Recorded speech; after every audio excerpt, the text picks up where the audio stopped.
বিপিএলে ফিক্সিং প্রতিরোধে কঠোর অবস্থান নিয়েছে বিসিবি।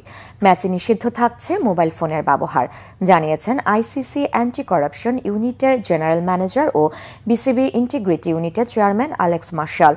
আগামী ২৬ ডিসেম্বর মাঠে গড়াবে বাংলাদেশ প্রিমিয়ার লিগ ক্রিকেটের ১২তম আসর। অংশ নিচ্ছে ৬টি ফ্র্যাঞ্চাইজি। সিলেট, চট্টগ্রাম ও ঢাকা এই ৩ ভেন্যুতে হবে লিগের ম্যাচগুলো।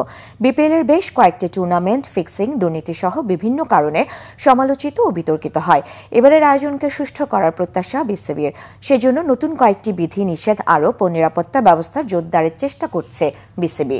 বিপিএলের ম্যাচ চলাকালীন মোবাইল ফোন ও স্মার্ট ওয়াচ সহ যেকোনো ধরনের যোগাযোগ ডিভাইস সম্পূর্ণ নিষিদ্ধ থাকবে ক্রিকেটার ও অফিসিয়ালদের জন্য।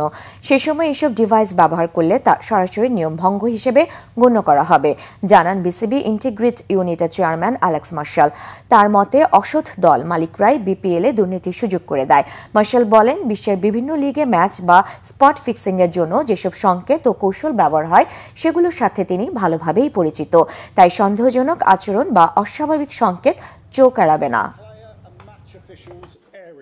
বিপিএলে দুর্নীতির সবচেয়ে বড় ঝুঁকি আসে দলের বাইরের লোকজন থেকে। তবে অনেক সময় দল মালিক ও ব্যবস্থাপনার ভেতর থেকে অসাধু সংযোগ তৈরি হয়, দুর্নীতির সুযোগ তৈরি হয়। তাই অতীত কেলেঙ্কারি বিশ্লেষণে ৯০০ পৃষ্ঠার বেশি তথ্য পর্যালোচনা করে ইতিমধ্যে ঝুঁকিপূর্ণ কয়েকজনকে আমন্ত্রণ না দেওয়ার পরামর্শ দেওয়া হয়েছে।